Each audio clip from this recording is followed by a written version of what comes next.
송도 신도시 건설 현장엔 새벽부터 분주한 움직임이 가득했습니다. 붉은 철근 사이로 햇살이 스며들고 머리에 안전모를 쓴 작업자들이 삼삼오오 모여 자재를 옮기고 있었죠. 굉음과 흙먼지 사이를 뚫고 고급스러운 검은색 세단 한 대가 조용히 들어섰습니다. 차문이 열리자 희끗희끗한 머리를 단정히 빗어넘긴 중년 남성이 내렸습니다. 대한건설 윤태준 회장이었습니다. 이른을 바라보는 나이지만 윤 회장은 현장을 떠난 적이 거의 없어요.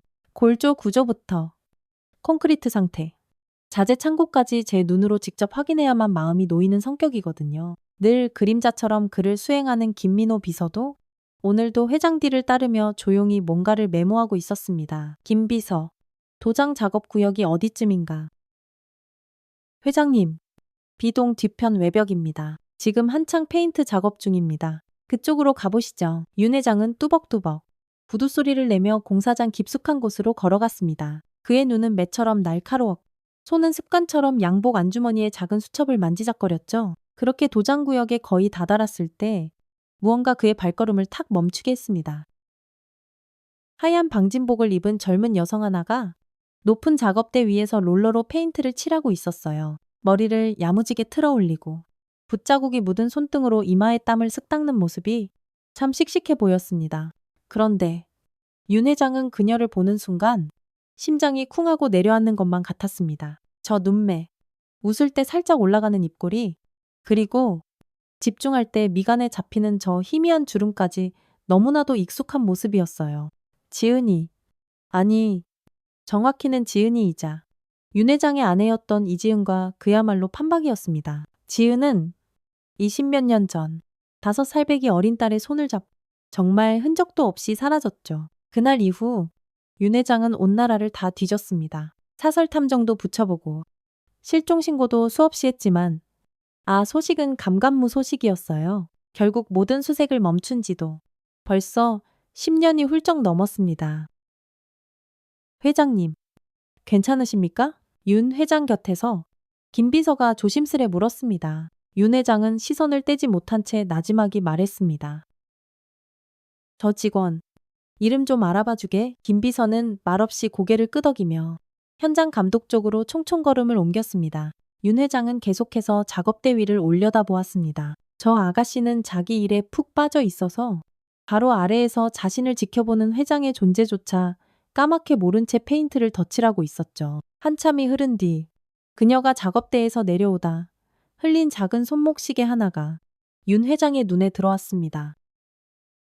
시간이 멈춘 듯한 기분이었습니다. 윤 회장은 조용히 다가가 그 시계를 주워들었습니다. 낡았지만 신기하게도 여전히 째깍째깍 작동 중이던 그 시계 뒷면엔 조심스럽게 새겨진 작은 글귀가 있었죠. 하은이에게 아빠가 ROT 그 자리에서 윤 회장은 말을 잃었습니다. 자신의 손으로 하나뿐인 딸에게 선물했던 바로 그 시계였습니다. 딸 하은이, 아니, 그녀는 지금 지아라는 이름을 쓰고 있는 걸까요? 그의 손이 파르르, 가늘게 떨렸습니다. 김 비서, 네. 회장님. 그 아이. 정확히 알아봐야겠네? 이름, 나이, 그리고 어머니가 누구였는지 모든 걸 알아봐주게. 김민호 비서는 윤 회장의 얼굴에 어린 깊은 긴장과 혼란을 읽을 수 있었습니다. 회장님의 눈빛이 저토록 흔들리는 건 정말 처음이었죠. 그는 묵묵히 고개를 끄덕이며 곧바로 움직였습니다. 윤 회장은 그 자리에 못 박힌 듯 멈춰선 채 손에 쥔 시계를 가만히 내려다보았습니다. 기억 속 어린 딸의 까르르 웃던 소리가 귓가에 아련하게 맴도는 듯했죠. 20년이 넘도록 단 하루도 잊지 못했던 후회, 그리고 아직 전하지 못한 미안함이 다시금 그의 가슴 깊은 곳에서 뜨겁게 솟구쳤습니다. 김민호 비서는 회장의 지시를 따르기 위해 곧장 현장 감독을 찾았습니다. 작업 인력 명단을 꼼꼼히 확인한 그는 도장 작업팀에 배치된 여성 중 하나가 바로 그 인물임을 금방 알아냈죠. 이름 윤지아, 나이 29, 부양가족은 없고 현재 근처 오피스텔에서 혼자 살고 있다고 했습니다. 어머니는 몇 해 전 폐암으로 세상을 떠났으며 아버지라는 비어 있었죠.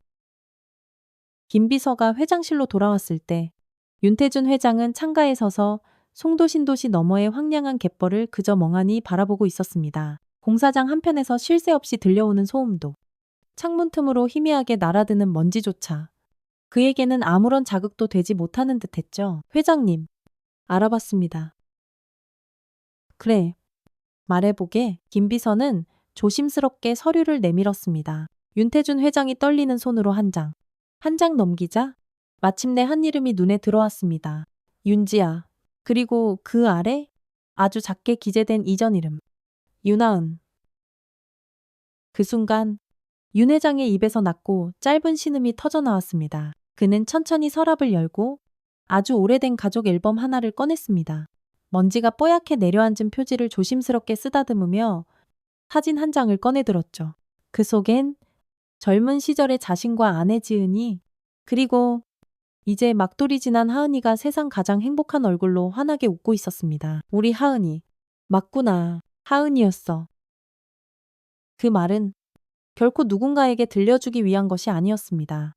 마치 스스로를 납득시키기 위해 내뱉은 아주 조용하고도 간절한 확신이었죠.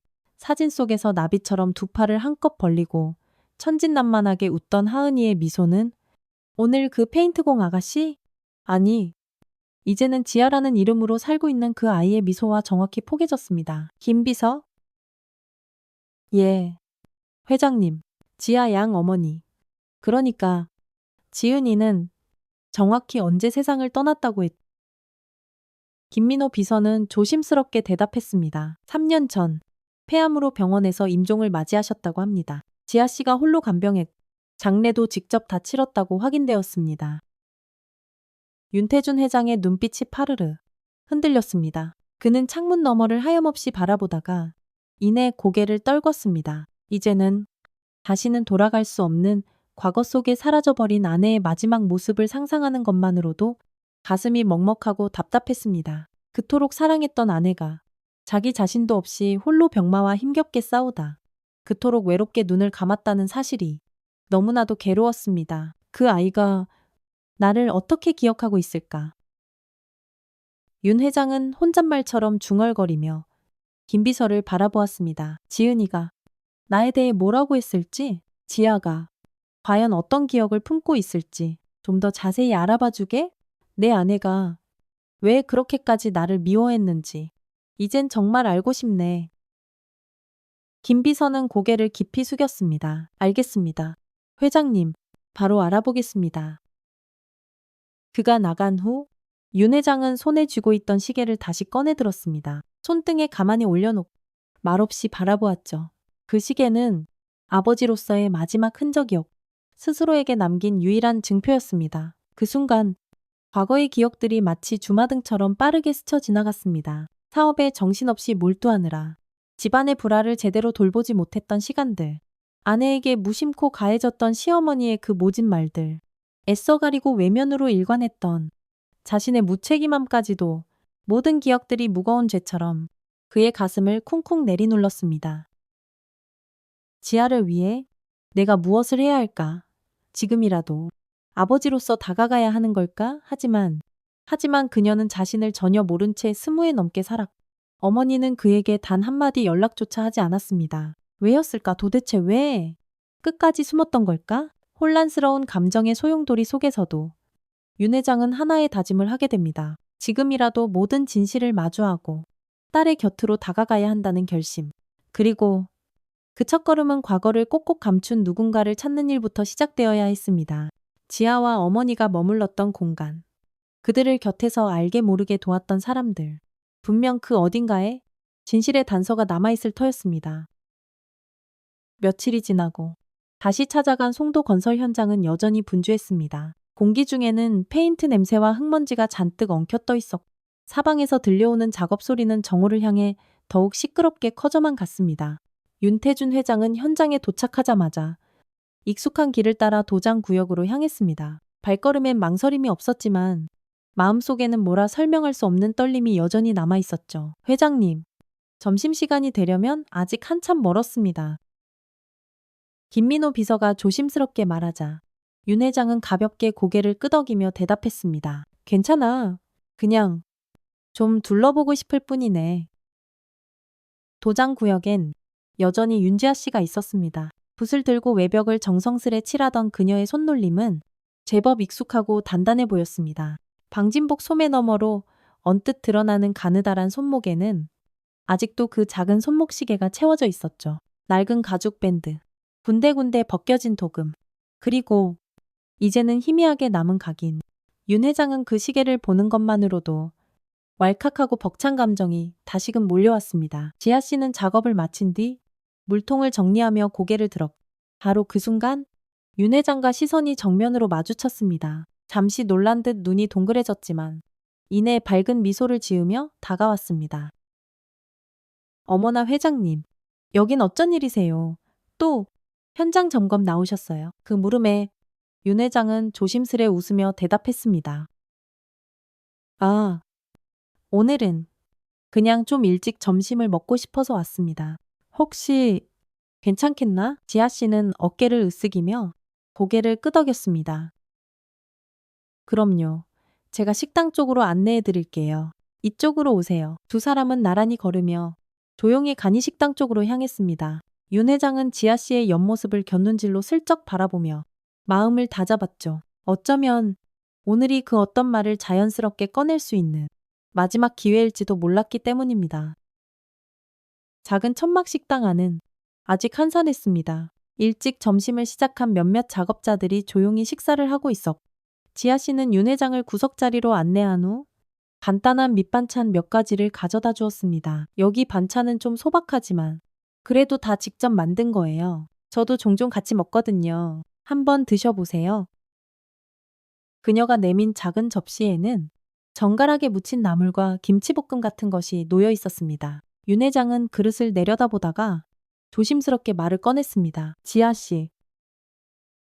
네, 회장님. 그 손목시계 말인데 꽤 오래된 것 같은데 혹시 뭐 특별한 의미라도 있는 건가요? 지아 씨는 잠시 자신의 손목을 내려다 보았습니다. 시계의 낡은 가죽 밴드를 매만지던 그녀는 작게 웃으며 대답했죠. 아, 이 시계요. 네. 정말 어릴 때부터 쭉 가지고 있었어요. 어머니가 말씀하시길 아버지가 제 5번째 생일에 선물해 주신 거래요. 그 말에 윤 회장은 목이 탁 막히는 듯한 강한 느낌을 받았습니다. 그래서 도저히 잊을 수가 없어요. 몇 번이나 고장이 나도 이상하게 버리질 못하겠더라고요. 이상하죠? 하하. 전혀요. 지극히 당연하다고 생각합니다. 윤 회장은 최대한 감정을 숨기려 애썼지만 미세하게 떨리는 손끝은 어쩔 수가 없었습니다. 그는 차마 그녀의 눈을 정면으로 마주치지 못한 채 나지막이 물었습니다. 혹시 아버지를 본 적이 있나요? 지아 씨는 짧은 침묵 끝에 천천히 고개를 가로저었습니다. 아니요?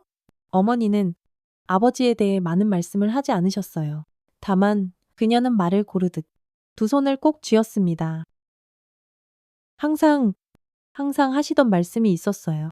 아버지는 우리를 버렸다고, 단 한 번도 우리를 찾아오지 않았다고. 그 말은 마치 날카로운 비수처럼 윤 회장의 심장을 후벼 파듯 깊이 파고들었습니다. 그는 입을 꾹 다물고 가만히 눈을 감았습니다. 자신은 분명 온 나라를 샅샅이 뒤지고 사설 탐정까지 붙여가며 그토록 애타게 그들을 찾으려 했는데 아내는 왜 어린 딸에게 그런 말을 남긴 걸까? 어머, 죄송해요. 회장님, 제가 괜한 말을 했네요. 아이 참, 지아 씨는 멋쩍게 웃으며 고개를 살짝 숙였습니다. 아닙니다. 괜찮습니다. 윤 회장은 조용히 대답했습니다. 아무리 많은 시간이 흘러도 가족이란 건 그렇게 쉽게 잊히는 법이 아니니까요. 바로 그 순간 식당 한편에서 요란하게 무전기 소리가 울렸고 지아 씨는 화들짝 놀라며 급히 자리에서 일어났습니다. 죄송합니다. 회장님, 제가 지금 빨리 도와줘야 할 일이 생겨서요. 먼저 가보겠습니다. 라고 말하며 그녀는 서둘러 식당을 빠져나가 버렸죠. 윤 회장은 식탁 위에 덩그러니 남겨진 시선 하나를 멍하니 바라보다 아주 작은 소리로 중얼거렸습니다. 지아야. 아니, 하은아. 내가 그렇게 못난 아비로 자랐구나. 식당에서 돌아온 윤태준 회장은 평소보다 훨씬 이른 시간에 사무실에 도착했습니다. 커다란 통유리창 너머로 송도 신도시의 드넓은 풍경이 시원하게 펼쳐졌지만 윤 회장의 시야에는 아무것도 제대로 들어오지 않았습니다. 그의 손에는 여전히 윤지아 씨의 손목에 있던 그 낡은 시계와 똑같은 모양의 시계 사진이 들려 있었죠. 책상에 앉은 윤 회장은 아주 오래전 빛바랜 일기장을 꺼냈습니다. 가족과 함께 단란하게 살던 시절, 아내 지은과 함께했던 소소하고 행복했던 일상들, 그리고 하나뿐인 딸 하은이의 첫 생일, 첫 걸음마, 처음으로 아빠하고 불렀던 그 순간까지 모든 것이 마치 어제 일처럼 생생하게 떠올랐습니다. 하지만 그 아름답고 찬란했던 기억의 뒤편에는 차마 지워지지 않는 시커먼 그림자도 함께 따라붙었습니다. 자신의 어머니, 그러니까 하은이의 친할머니는 며느리인 지은을 처음부터 곱지 않은 시선으로 대했죠. 특히 하은이가 딸이라는 이유로 더욱 차갑고 매섭게 굴었고 그런 냉랭한 학대는 시간이 지나도 좀처럼 나아지지 않았습니다. 윤 회장은 그 모든 사실을 알면서도 모른 척했습니다. 아니, 어쩌면 바쁘다는 핑계로 언젠가는 괜찮아질 거라는 헛된 희망으로 그저 방치했는지도 모릅니다. 그러던 어느 날 퇴근하고 집에 돌아온 윤 회장은 텅 빈 거실과 짧은 편지 한 장만을 마주해야 했습니다. 더는 견딜 수가 없어요. 하은이와 저는 오늘 이 집을 떠납니다. 제발 우리를 찾지 마세요. 그 편지 한 장은 윤 회장의 삶을 그야말로 두 동강 내버린 것이나 다름없었습니다. 바로 다음 날부터 온 사방으로 수소문을 시작했지만 지은은 마치 이 세상에서 처음부터 존재하지 않았던 사람처럼 감쪽같이 자취를 감췄습니다. 깊은 생각에 잠겨있던 윤 회장은 손등으로 축축해진 눈가를 슬쩍 문질렀습니다. 그러곤 천천히 일어나 창가로 다가갔죠. 유리에 희미하게 반사된 자신의 모습을 한참이나 바라보며 나지막이 중얼거렸습니다. 그땐 왜 그렇게 바보 같았을까? 왜? 잠시 후 노크 소리가 들렸습니다. 회장님, 저 김민호입니다. 들어오게. 김민호 비서는 정갈하게 정리된 서류 몇 장을 손에 들고 조심스럽게 안으로 들어왔습니다. 그의 표정은 어딘가 무거워 보였고 동시에 극도로 조심스러웠습니다. 찾아봤습니다. 회장님, 지아 씨와 아주 가까이 지내던 분이 계십니다. 돌아가신 사모님의 오랜 친구분이자 지금도 지아 씨와 꾸준히 인연을 이어가는 분이라고 하더군요. 성함은 박선영 씨, 현재 연수구의 작은 빌라에서 혼자 살고 계십니다. 윤 회장은 말없이 고개를 끄덕이며 물었습니다. 그분이 지은이와 우리 하은이, 아니, 지아의 삶에 얼마나 관여했는가. 상당히 깊게 관여한 것으로 보입니다. 사모님께서 생전에 가장 의지하던 분이라고 합니다. 사모님께서 병원에 입원하셨을 때도 당례를 준비할 때도 늘 곁을 지켰다고 합니다. 그렇다면 그분이라면 지은이가 왜 그렇게까지 나를 필사적으로 피해 다녔는지 알 수도 있겠군. 윤 회장의 목소리에는 알 수 없는 무게감이 실려 있었습니다. 단순히 진실을 알고 싶다는 바람을 넘어 어쩌면 그 진실이 자신에게 어떤 무서운 대가로 돌아올지 모른다는 그런 두려운 마음도 복잡하게 섞여 있었죠. 김 비서는 조심스럽게 입을 열었습니다. 회장님, 혹시 직접 찾아가 보시겠습니까? 윤 회장은 잠시 생각에 잠겼다가 천천히 고개를 끄덕였습니다. 그래야겠지? 그분의 입으로 지은이와 하은이, 아니, 지아에 대한 모든 이야기를 직접 듣는 것이 그게 맞아. 그날 오후 윤 회장은 운전기사를 대동하지 않고 조용히 자신의 차를 직접 몰고 연수구로 향했습니다. 좁고 구불구불한 골목길을 한참이나 지나 도착한 낡은 빌라 앞에서 그는 차를 세우고 잠시 멈춰섰습니다. 마음이 너무나도 무거웠습니다. 문을 두드리기까지 걸린 시간은 고작 몇 초에 불과했지만 실제로 손을 들어 노크를 하기까지는 마치 몇 분처럼 길게 느껴졌죠.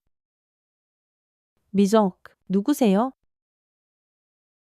안에서 들려오는 조금은 지친 듯한 할머니의 목소리에 윤 회장은 크게 심호흡을 한 번 하고 떨리는 목소리로 대답했습니다. 저, 박선영 선생님, 혹시 계십니까? 저는 윤태준이라고 합니다. 예전에 지은이, 이지은 씨의 남편이었습니다. 문이 열리는 데에는 생각보다 시간이 조금 더 걸렸습니다. 그리고 마침내 끼익 하고 문틈이 열리자 작고 다소 수척해 보이는 할머니 한 분이 그를 물끄러미 바라보며 아주 나지막이 말했습니다. 허, 이 양반, 드디어 오셨구먼. 그 한마디에 윤 회장의 심장이 쿵하고 무겁게 울렸습니다. 박선영 씨의 눈빛에는 아주 오래된 기억과 억눌린 감정들이 복잡하게 교차하고 있었습니다. 마치 그가 언젠가는 꼭 오리라고 오랫동안 기다려왔다는 듯이 그녀는 조용히 손짓하며 그를 안으로 들였습니다. 낡은 빌라 안은 오래된 나무 냄새와 함께 묘하게 따스한 온기가 감돌았습니다. 거실 곳곳에는 정성껏 관리된 자그마한 화분들이 놓여 있었고 작은 찻상 위에는 찻잔 2개가 나란히 놓였습니다. 박선영 씨는 조심스럽게 차를 따르며 윤태준 회장을 가만히 바라보았습니다. 살아도 한 잔 드실 줄 알았어요. 그리고 언젠가는 꼭 오실 줄도 알았고요. 윤 회장은 그 말에 눈썹을 살짝 찡그리며 고개를 숙였습니다. 너무 늦게 찾아뵙게 돼요. 정말 죄송합니다. 지은이, 아니, 우리 지은이의 마지막을 제가 함께하지 못했습니다. 정말 면목이 없습니다. 박선영 씨는 한참 동안 아무런 말이 없었습니다. 차를 한 모금 천천히 들이킨 뒤 이내 조용히 입을 열었죠. 우리 지은이 마지막 순간까지 당신을 원망했어요. 하지만 동시에 정말 참만히도 그리워했습니다. 윤 회장의 눈동자가 심하게 흔들렸습니다. 그럴 줄 알았습니다. 제가 너무 무심하고 못났었죠. 어머님의 그 모진 구박을 뻔히 알면서도 그저 시간이 해결해 주리라 어리석게 믿고 아무것도 하지 않았습니다. 박선영 씨는 천천히 고개를 끄덕였습니다. 맞아요. 지은이는 처음부터 그걸 견딜 수가 없어 했어요. 특히 딸 하은이 지금의 지아를 낳고 나서는 더더욱 그랬고요. 시댁에서 어린 손녀에게까지 그런 차별적인 시선을 주는 게 너무나도 고통스럽고 끔찍했던 거죠. 그걸 알면서도 저는 정말 윤 회장은 차마 말을 잇지 못했습니다. 박선영 씨는 제자리에 가만히 앉아 윤 회장의 눈을 똑바로 바라보았습니다. 그래도 결국 찾긴 했더군요. 당신이 기어코 딸을요. 전 그게 참말로 다행이라고 생각해요. 우리 지은이도 어쩌면 마지막엔 그걸 간절히 바라던 것 같았거든요. 윤 회장은 2손을 무릎 위에 가지런히 올려놓고 아주 조심스럽게 물었습니다. 그런데 도대체 왜 우리 지은이는 어린 하은이에게 제가 그들을 버렸다고 단 한 번도 찾아오지 않았다고 그렇게 모진 말을 했을까요? 저는 정말 온 나라를 미친놈처럼 돌아다녔습니다. 사설 탐정까지 붙여가면서요. 아내와 딸을 다시 되찾기 위해 제가 할 수 있는 거의 모든 수단을 다 썼습니다. 그런데 왜? 박선영 씨는 또다시 한참 동안 깊은 침묵에 잠겼습니다. 그 침묵 속에는 수많은 슬픈 사연들이 진하게 스며 있는 듯 했습니다. 이윽고 그녀는 아주 조용히 입을 열었습니다. 지은이는 사실 처음엔 당신이 어떻게든 우리를 꼭 찾을 거라고 굳게 믿고 있었어요. 그래서 저한테도 혹시라도 주소를 알려주지 말라고 신신당부를 했었죠. 그런데 시간이 하염없이 흐르면서 점점 자신이 했던 그 선택이 옳았다고 스스로 그렇게 믿어버린 거예요. 그게 대체 무슨 뜻입니까? 윤 회장의 목소리가 가늘게 떨렸습니다. 자신의 선택을 어떻게든 정당화하고 싶었던 거예요. 어린 딸아 이 손목 하나만 덜렁 잡고 집을 뛰쳐나온 엄마로서 남편에게 그 어떤 말 한마디 없이 무책임하게 사라져버린 여자로서 단 한순간도 후회가 없었다고 그렇게 믿고 싶었던 거죠. 그러다 보니 점점 당신에 대한 기억을 어린 지아에게도 조금씩 왜곡해서 말하게 된 거예요. 아마 그랬을 겁니다. 윤 회장은 힘없이 고개를 떨궜습니다. 아, 그렇군요. 우리 지은이가 그렇게까지 힘들었다는 걸 제가 미처 다 알지 못했습니다. 박선영 씨는 곁에 놓여있던 자그마한 나무 상자 하나를 꺼내왔습니다. 아주 낡고 손때 묻은 나무 상자였습니다. 이거 지은이가 하늘 가기 전에 제게 남긴 물건이에요. 혹시라도 언젠가 당신이 찾아올지도 모르니 그때 꼭 좀 전해달라고 그렇게 부탁했었죠. 윤 회장은 떨리는 손으로 조심스럽게 상자 뚜껑을 열었습니다. 안에는 어린아이가 그린 듯한 서툰 그림 한 장과 짧은 메모지가 함께 들어 있었습니다. 그림 속에는 어린 여자아이가 아빠랑 꼭꼭 숨어라 놀고 싶어요 라고 삐뚤빼뚤하게 쓰고 있었습니다. 그리고 메모지에는 이런 글이 희미하게 남아 있었습니다. 태준 씨, 미안해요. 난 당신을 당신도 우리를 분명 사랑했단 걸 이제는 알아요. 하지만 그땐 이렇게 도망치는 게 저와 하은이를 위한 최선이라고 어리석게 믿었어요. 우리 하은이는 꼭 당신을 다시 만나야 해요. 제발 부디 저를 용서해 주세요. 아푸얼. 그 글을 읽는 순간 윤 회장의 눈에서 소리 없이 뜨거운 눈물이 주르륵 흘러내렸습니다. 거친 손가락이 낡은 종이 위를 아주 천천히 훑었습니다. 지은아, 여보, 이제야 당신 마음을 조금이나마 이해할 수 있을 것 같아요. 내가 왜 그랬는지, 내가 얼마나 부족하고 못난 남편이었는지도. 아이고, 지은아. 박선영 씨는 희미하게 웃으며 말했습니다. 지아는 그래도 어머니가 항상 우리 아빠는 엄마랑 나를 정말 많이 사랑했단다라고 혼잣말처럼 중얼거리는 걸 가끔 들었다고 했어요. 그러니까 지아 마음속 어딘가에도 아직 당신을 향한 작은 여지가 분명히 남아있을 거예요. 너무 걱정 마세요. 윤 회장은 눈물을 급히 닦으며 굳게 고개를 끄덕였습니다. 그 아이를 이젠 제가 꼭 지켜주고 싶습니다. 지금이라도 모든 진실을 다 전하고 내가 어떤 마음으로 지난 세월을 살아왔는지 똑똑히 보여주고 싶어요. 박선영 씨는 조용히 그의 어깨를 다독였습니다. 괜찮아요. 아직 늦지 않았어요. 진심은 언젠간 꼭 닿게 되어 있으니까요. 힘내세요. 며칠 후 회장실에는 다시 윤지아 씨의 이름이 조심스럽게 오르내렸습니다. 윤태준 회장은 수십 번, 수백 번을 망설였고 또다시 어렵게 마음을 다잡으며 김민호 비서를 불렀습니다. 김 비서, 윤지아 양에게 좀 전해주게. 회장이 잠깐 개인적으로 만나고 싶다고 김민호 비서는 다소 난감한 표정으로 물었습니다. 혹시 지아 씨가 그 이유를 자세히 물으면 제가 뭐라고 답해야 할까요? 회장님, 회사 업무와는 전혀 무관한 일이라고 회장 개인의 아주 간곡한 부탁이라고 그렇게 전하게. 윤 회장은 더는 망설이고 싶지 않았습니다. 그날 오후 윤지아 씨는 아주 조심스러운 발걸음으로 대한건설 본사 초고층에 위치한 회장실 문 앞에 섰습니다. 문 앞에서 잠시 깊은 숨을 한번 크게 내쉰 뒤 그녀는 천천히 손을 들어 문을 두드렸습니다. 리비저, 들어오게. 안에서 들려오는 윤 회장의 목소리는 평소보다 조금 낮고 조용했지만 어딘가 단호한 느낌이었습니다. 끼익. 문이 열리고 지아 씨가 모습을 드러냈습니다. 그녀는 여전히 현장에서 입던 작업복 차림이었고 안전모는 손에 꼭 쥔 채였습니다. 어깨가 다소 굳어 있었고 두 눈에는 낯섦과 함께 알 수 없는 긴장감이 가득 서려 있었죠.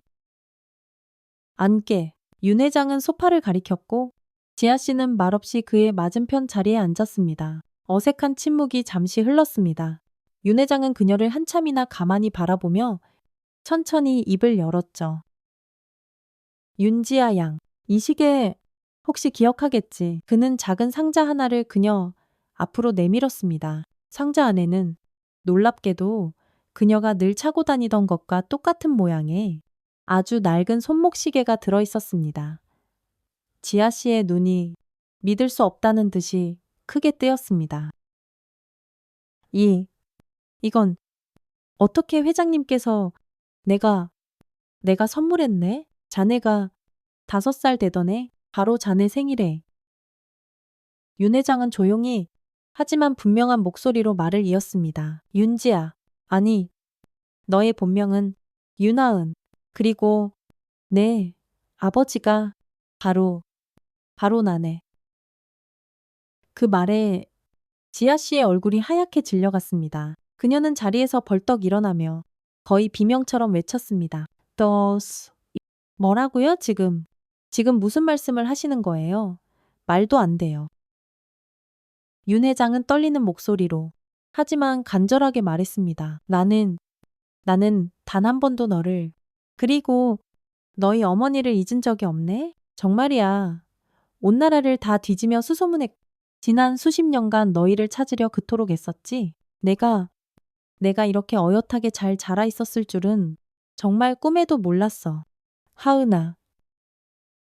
지아 씨는 자신도 모르게 뒷걸음질 치듯 물러나며 세차게 고개를 흔들었습니다. 아니에요. 아닐 거예요. 말도 안 돼요. 우리 어머니는 분명히 아버지가 우릴 버렸다고 했어요. 단 한 번도 우리를 찾아오지 않았다고 내가 필요 없었다고 그렇게 말씀하셨단 말이에요. 엉엉. 윤 회장은 급히 일어나며 그녀에게 한 걸음 더 다가가려 했습니다. 아니다, 하은아. 정말 아니야. 나는 단 한순간도 너희를 잊은 적이 없어. 정말이다. 믿어다오. 하지만 지아 씨의 눈엔 이미 굵은 눈물방울이 가득 맺혔. 그 눈물은 이내 봇물 터지듯 무너져 내렸습니다. 그럼 우리 엄마는 왜 저한테 평생 그렇게 말씀하셨죠? 네, 평생. 평생 아버지를 원망하면서 사셨어요. 당신 이름석 자조차 입에 올리는 걸 그토록 꺼리셨다고요. 그런데 이제 와서 이블레. 윤 회장은 그녀 앞에 힘없이 멈춰 섰습니다. 아마 네 어머니는 자신이 택한 그 고된 삶을 어떻게든 지키기 위해 그랬을 게다. 너에게 나를 잊게 하려고? 나에 대한 원망을 심어주려고. 하지만 그건 정말 크나큰 오해였고 아주 잘못된 판단이었네. 하은아, 제발. 제 이름은 하은이가 아니에요. 지아 씨는 단호하게 그의 말을 끊었습니다. 전 윤지아입니다. 그리고 더 이상 아무것도 듣고 싶지 않아요. 듣고 싶지 않다고요. 그녀는 그 말을 끝으로 울면서 회장실을 뛰쳐나가 버렸습니다. 쾅하고 문이 닫히는 소리만이 싸늘한 정적 속에 아주 또렷하게 울려 퍼졌습니다. 윤 회장은 멍하니 닫힌 문을 바라보다가 아주 천천히 소파에 주저앉았습니다. 손에 힘없이 쥐고 있던 시계가 바닥으로 툭 떨어졌고 그는 고개를 깊이 떨군 채 입술을 지그시 깨물었습니다. 잠시 뒤 문이 다시 조용히 열리고 김민호 비서가 걱정스러운 얼굴로 들어왔습니다. 그는 윤 회장의 붉어진 눈가를 보며 조용히 물었습니다. 회장님, 괜찮으십니까? 윤 회장은 말없이 고개를 가로저었습니다. 우리 지은이가 얼마나 나를 원망했을지 이제야 조금 알 것 같네. 그리고 그 불쌍한 아이도 평생 그런 거짓말을 진짜로 믿고 살아왔겠지. 아, 가슴이 너무 아프다. 그는 한참을 침묵한 뒤 결의의 찬 목소리로 힘겹게 말했습니다. 김 비서, 우리 지아가 어떤 환경에서 자랐는지, 어머니가 마지막으로 어떤 말씀을 남겼는지, 그리고 누가 그 아이 곁을 지켜주었는지 좀 더 자세히 알아봐 주게.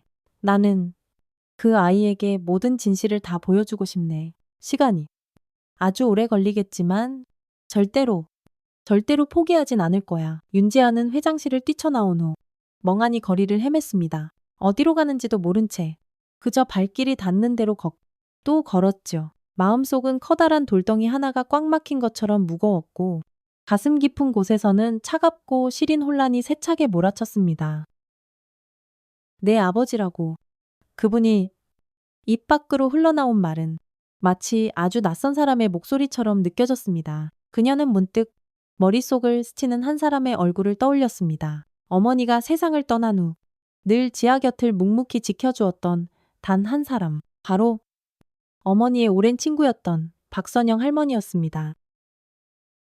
지아는 발걸음을 딱 멈추고 핸드폰을 꺼내 박선영 할머니의 집 주소를 빠르게 찾았습니다. 더 이상 이 거대한 혼란을 자기 혼자 감당할 자신이 없었습니다. 버스를 타고 다시 구불구불한 골목을 한참 걸어 도착한 작은 빌라. 박선영 할머니는 예상치 못한 지아의 방문에 적잖이 놀란 듯 눈을 동그랗게 깜빡였습니다.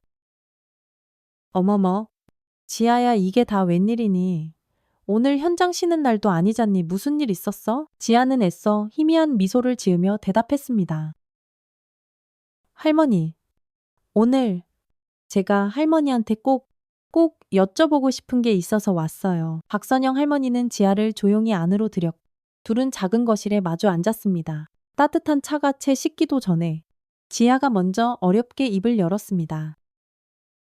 저 오늘 대한건설 회장님을 만났어요. 박선영 할머니의 표정이 순간 딱딱하게 굳었습니다. 그녀는 아무 말도 하지 않았지만 그 고요하고 무거운 침묵이 이미 모든 것을 말해주고 있는 듯 했습니다. 그분이 절더러 당신 딸이라고 제 아버지래요. 그 말 맞아요, 정말. 정말이에요. 할머니, 박선영 할머니는 천천히 고개를 떨궜습니다. 그래, 맞다. 지아야. 그분이 네, 친아버지란다. 지아는 숨을 크게 들이켰습니다. 어렴풋한 기대와 두려움이 결국 진짜가 되어버리는 순간이었습니다. 근데, 근데 왜요? 왜 지금까지 아무도 저한테 제대로 말해주지 않았어요? 우리 엄마는 항상 그 사람이 우리를 매정하게 버렸다고 했는데요. 네, 박선영 할머니는 천천히 고개를 들어 지아의 흔들리는 눈을 바라보았습니다. 네, 엄마. 서연이는? 네가 그런 모진 시집살이 속에서 자라지 않기를 간절히 바랐어. 네, 그 친할머니라는 사람이 얼마나 매섭고 독한 사람이었는지. 넌 너무 어릴 적이라 기억도 잘 안 나겠지. 아이고, 아주 조금은 기억나요? 어렴풋하게요. 무서웠던 기억이. 지아는 눈을 내리깔며 작은 목소리로 말했습니다. 박선영 할머니는 담담하게 말을 이었습니다. 내 엄마는 그 숨막히는 시댁의 공기 속에서 매일같이 질식할 것 같다고 했어. 윤태준 회장. 그 사람. 나쁜 사람은 아니었지만 그 시절엔 자기 어머니 말 한마디 앞에서는 꼼짝도 못했지? 결국 내 엄마는 끝내 더는 못 견디고 너를 데리고 그 집을 나왔고 그 후로 아무도 모르게 그렇게 꽁꽁 자취를 감췄단다. 근데 엄마는 왜 저한테 그런 거짓말을 하셨어요? 왜요? 지아의 눈에 어느새 뜨거운 눈물이 가득 고였습니다. 한 번도 우리를 찾지 않았다고. 우리가 필요 없어서 버렸다고. 왜 그렇게까지? 으흑. 박선영 할머니는 길고 깊은 한숨을 내쉬었습니다. 그건 아마 내 엄마의 죄책감이었을 거야. 자신이 한 그 선택이 과연 정말로 옳았는지. 어쩌면 평생 확신이 없었겠지. 네가 점점 커가면서 혹시라도 네가 아버지를 찾겠다고 나설까 봐. 그게 덜컥 겁이 났던 걸 거야. 그래서 일부러 더 모질게 그렇게 말했는지도 몰라. 가엾은 것.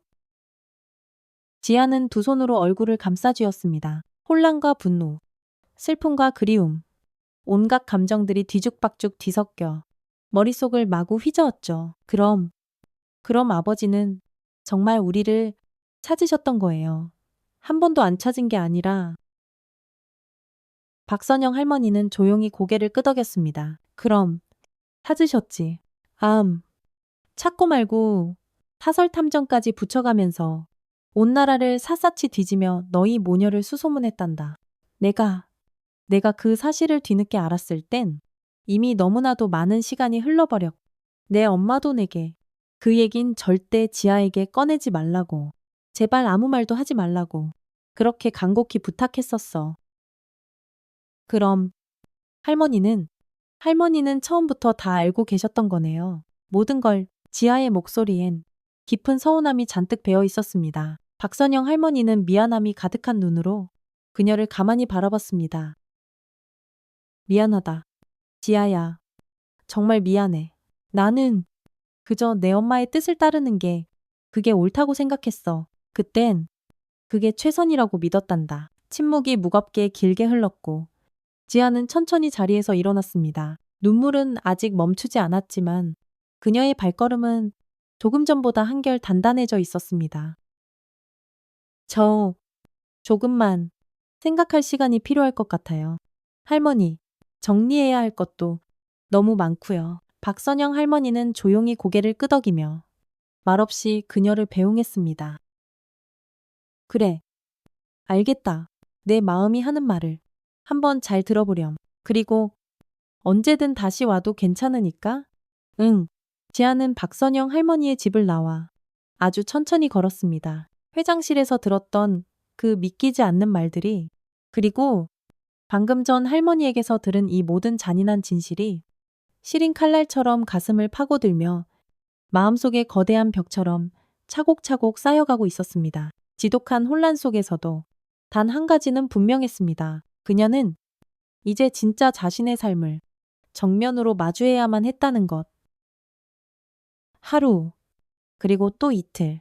시간이 조금씩 흐르자 윤지아의 마음속을 휘몰아치던 것엔 소용돌이도 아주 서서히 가라앉기 시작했습니다. 감정은 여전히 실타래처럼 복잡하게 얽혀 있었지만 이 모든 진실을 마주한 지금 더는 애써 외면할 수 없다는 것을 그녀 스스로도 너무나 잘 알고 있었습니다. 그렇게 그녀는 마침내 결심했습니다. 윤태준 회장을 다시 한번 만나보기로. 대한건설 회장실 문 앞에 다시 선지하는 이전보다 한결 차분하게 깊은 숨을 내쉬었습니다. 끼익. 문이 열리자 윤태준 회장은 화들짝 놀란 듯 자리에서 벌떡 일어났습니다. 지아야. 아니, 하은이. 네가 어떻게 다시 온 거니? 어서 들어오너라. 지아는 조용히 고개를 한번 끄덕이고 천천히 안으로 들어왔습니다. 이번에는 서툴지만 그녀가 먼저 말문을 열었죠. 잠깐만요. 회장님, 오늘은 제가 먼저 이야기해도 괜찮을까요? 윤 회장은 아무 말 없이 그저 소파를 가리켰고 두 사람은 이전처럼 나란히 마주 앉았습니다. 지아는 두 손에 손끝을 꼭 모은 채 아주 조심스럽게 말을 꺼냈습니다. 며칠 전에 박선영 할머니를 만나 뵙고 왔어요. 어머니가 왜 그런 힘든 선택을 하셨는지, 그리고 아버지가, 아니, 회장님께서 저희를 얼마나 애타게 찾으셨는지도 다 듣고 왔습니다. 윤 회장의 눈가에 이내 촉촉한 눈물이 가득 고였습니다. 하지만 그는 이번에도 말없이 고개를 끄덕였고 지아는 차분히 말을 이어갔습니다. 어머니가 절 지키려고 하셨다는 것 이제는 조금 알 것 같아요. 하지만 아버지도 절 지키고 싶으셨던 거죠. 그렇죠. 그래. 하은아, 단 한순간도 널 잊은 적이 없단다. 정말이야. 윤 회장은 떨리는 목소리로 간신히 답했습니다. 네가 5살 되던 해 그 낡은 시계를 선물했을 때 네가 얼마나 천사처럼 기뻐했는지 아빠는 아직도 어제 일처럼 생생하게 기억이 나. 그 시계, 내 손목에 그렇게 오랫동안 계속 있었다면서? 아이고. 지아는 그 말에 아주 작게 웃었습니다. 네. 항상 버리지 못했어요. 이유는 잘 몰랐지만 그냥 어릴 때부터 제게는 세상에서 가장 중요한 물건이었거든요. 이젠 그 이유를 알 것 같아요. 두 사람 사이엔 말없이 아주 긴 시간이 흘렀습니다. 하지만 그 침묵은 이전처럼 불편하거나 어색하지 않았습니다. 서로의 존재를 확인한 따뜻한 안도의 침묵이었죠. 윤 회장은 서랍에서 아까 그 작은 나무 상자 하나를 다시 꺼내 지아에게 조용히 내밀었습니다. 이건 내 어머니가 내게 남긴 마지막 메모야. 네가 아주 어릴 때 그린 그림이란다. 네가 아빠랑 같이 놀고 싶다며 서툴게 그린 바로 그 그림. 내 어머니가 마지막 순간까지 소중하게 간직하고 있었단다. 한번 보렴. 지아는 천천히 상자를 열어 빛바랜 그림 한 장을 꺼냈습니다. 어린 시절의 조악하고 삐뚤빼뚤한 글씨로 아빠랑 꼭꼭 숨어라 놀고 싶어요.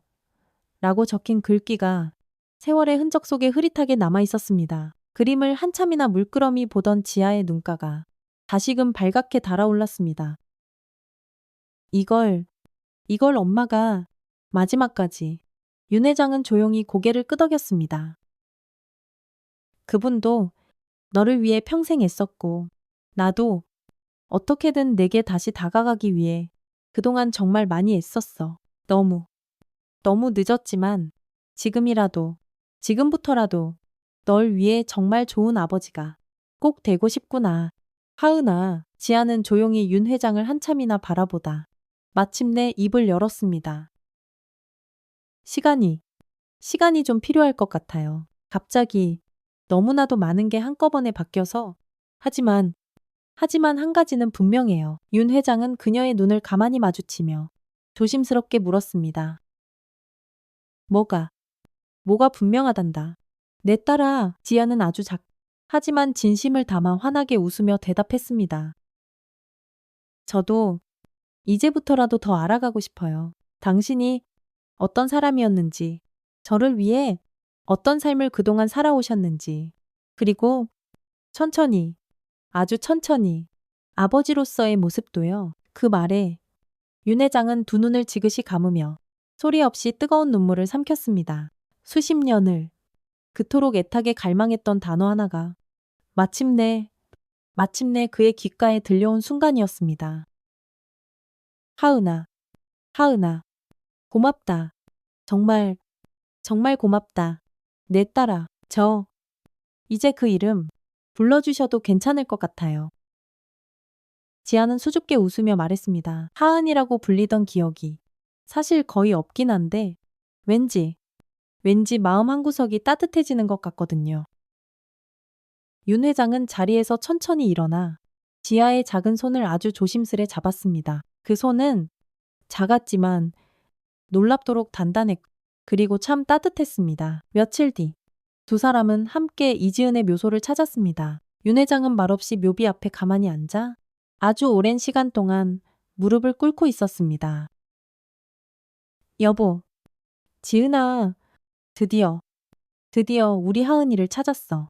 너무 늦었지만 당신에게 평생 해주지 못했던 그 모든 것을 이제라도 우리 하은이에게 다 해주려고 해. 하늘에서 부디 날 좀 지켜봐 주구려. 지아는 윤 회장의 옆에 나란히 앉아 차가운 묘비를 가만히 쓰다듬었습니다. 엄마, 아버지를 그토록 미워했던 그 마음, 이제 조금씩 다 내려놓을게요. 그리고 정말 고맙습니다. 저를 이렇게 훌륭하게 지켜주셔서 고맙습니다. 엄마, 그날 두 사람은 묘소 앞에서 아주 오래도록 함께 앉아 있었습니다. 이미 지나가 버린 시간은 결코 되돌릴 수 없지만 이렇게 어렵게 다시 이어진 소중한 인연은 이제 두 번 다시 멀어지지 않을 것입니다. 해질녘 두 사람은 묘소에서 천천히 내려오는 길에 서로의 못다한 이야기들을 조용히 나누었습니다. 삶의 흩어진 조각들을 하나하나 정성껏 맞춰가듯 한 걸음 또 한 걸음씩 윤태중과 윤하은 너무나도 늦게나마 하지만 기적처럼 다시 이어진 부녀의 그 소중한 이름 앞에는 길고 아팠던 상처와 그리고 그보다 훨씬 더 깊고 따뜻한 사랑이 새롭게 새겨지고 있었습니다.